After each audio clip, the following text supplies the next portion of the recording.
Guten Tag, meine sehr verehrten Damen und Herren. Ich begrüße Sie aus Genf in der Schweiz, wo morgen Abend das EscherQuartett ihr Schweizer Debüt machen werden. Da dieses Quartett am 30. Mai unsere Esterhazy Streichquartettfestival 2013 eröffnen wird, wollten wir Ihnen diese 4 sehr talentierten Musiker vorstellen. Gentlemen, first we'd like to find out when was the EscherQuartett founded and what were your motivations for deciding to become quartet musicians instead of going into solo careers and doing other things? Well, we actually started together in about, I think it was 2005, and the 4 of us at the time met each other at the Manhattan School in New York, and we were just studying there, so it wasn't necessarily something that we wanted to do professionally at that point. We just started playing together, and I think it was just sort of a combination of circumstances. Our first coach was actually David Sawyer, who was the longtime cellist of the Guarneri Quartet, and he was such a great mentor and such an inspiration. I think that he was actually one of the main motivations that kind of made us want to stick together and to really make it happen. So somehow it just worked out, and basically as we all transitioned out of school, we sort of transitioned into the professional life of quartet musicians. And as the quartet progressed, we've had a couple of membership changes, so Dane has been with us for, seems like forever now, but almost I guess 3 years. It's about 3 years, and then Aaron actually just joined this fall, so we're very excited to have him, and things are going really well, and we're very happy to play together. So. Can you say something about why did you pick MC Escher as the godfather of your quartet? I think Escher's work is something that his work is an example of an artist who's taken the ideas of science and mathematics and used them to create great art. And so we find that there are so many parallels between using science and sort of proportions and working all of these elements together into creating kind of a musical whole.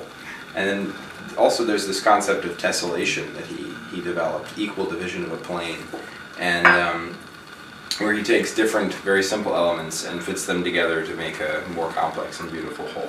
Because we're sitting here eating the famous Esterhazy Schnitten, did you have any knowledge of Esterhazy and the Haydn Hall before we offered you this concert to come to Austria? Was this something was on your radar? I think almost any classical musician definitely knows about the name Esterhazy especially because of the Haydn connection. And I was very happy to learn that they were continuing as a foundation, and that they have a beautiful hall there, and that we could travel there and play a concert. So I think all those things are very nice. Now, you guys may agree or disagree on this, but obviously Haydn, for our audience members that don't know, was a court composer at the Esterhazy, for the Esterhazy family for over 40 years, is known as the father of the modern string quartet. Yes. And how do you gentlemen feel about playing his music, and do you think that the transparency and the seeming simplicity of the music creates any special challenges for you? And is it a simplicity of sound that is what's the word I'm looking for? That's not simple at all. Well, I think as the cellist of the group, I could speak to that. The cello parts in Haydn quartets are sort of notoriously, at least among cellists, notoriously simple. But it is that simplicity that makes them so difficult to really do a wonderful job with. I'm probably playing maybe 1/8 or 1/16 of the number of notes that the first violinist plays in a Haydn quartet, but to really play those notes in a way that does justice to the music and contributes well to the whole is extremely difficult. And so I think that, like as you say, the simplicity of the sound, the purity of the composition is very difficult to sort of capture and project and do justice to.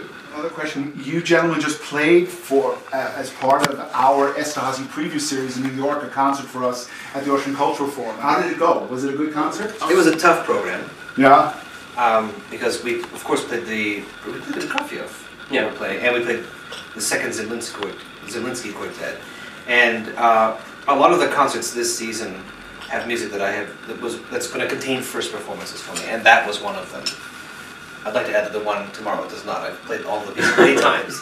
But the concert in January, the Zemlinsky was new to me, and that's a tough piece, and so that was a tough concert. But we made it to the end pretty well. But we're bringing it again to Esterhazy. Getting back to that, I've got some questions about the Eisenstadt program.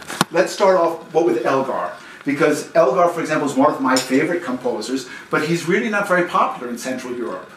So what do you guys think about that? Why is it that way?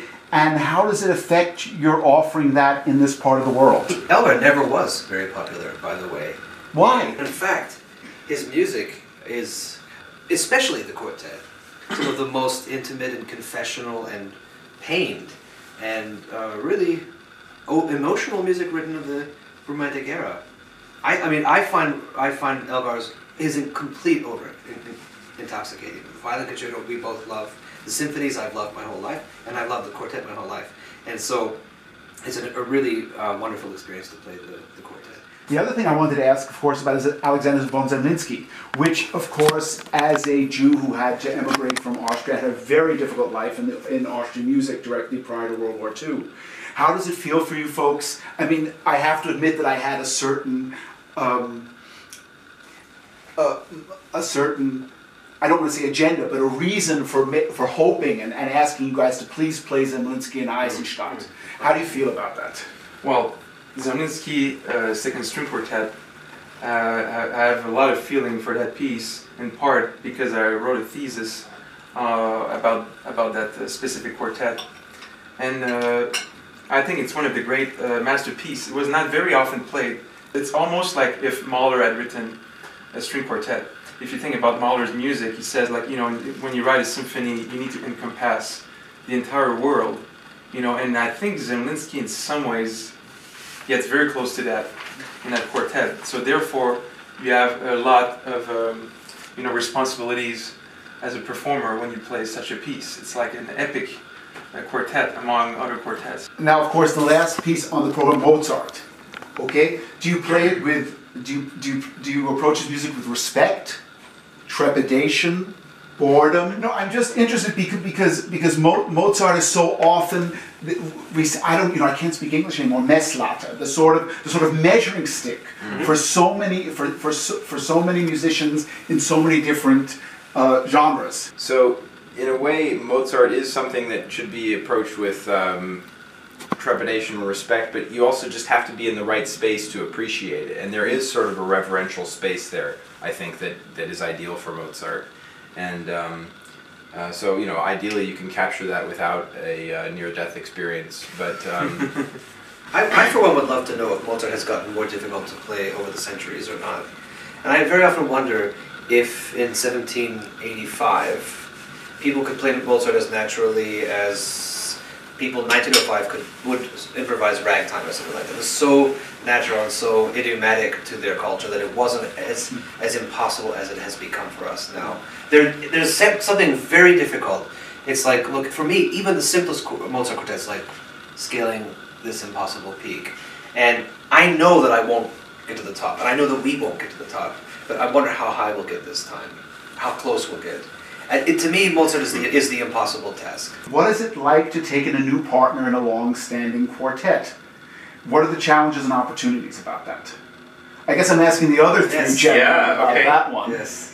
Well, I think, being in a quartet, it's such a unique experience. When you change 1/4 of that equation, it basically changes everything. It's basically completely different and it's completely new. In a lot of ways, we spent a long time auditioning violinists to try to find someone that we really felt like we would have that certain, just where we wouldn't have to just force it until it worked, but where it just worked anyway. And with Aaron, we read with him one time, and then we asked him if he wanted to. We literally read with him for maybe a couple of hours before we asked him, because it was very clear after we played with enough people that when it was the right one. So in a certain way, it is very challenging, of course, and I think that we're making, things change so quickly when we have since we started playing with him, things have felt so different almost on a daily basis. But at some level, it already felt fine when we started playing with them. Do you have any special plans for the immediate future besides coming to Esterhazy next month? In 2 months, I mean. Well, it's hard to just think of one thing, but we're just very excited to keep coming up with new ideas and sort of just, there are some things that we're trying to develop right now. It's hard to really talk about it specifically. We've got some top secret plans that people can look forward to. So people have to people have to keep checking www.EscherQuartett.com. And if the price is right, I will happily endorse this cake. And that's true. It's extremely tasty. And I'm going to take some home to New York. Great. And I'd like to thank you four gentlemen for taking time out of your busy schedule to do this interview. Thank you. Thank you. Our pleasure.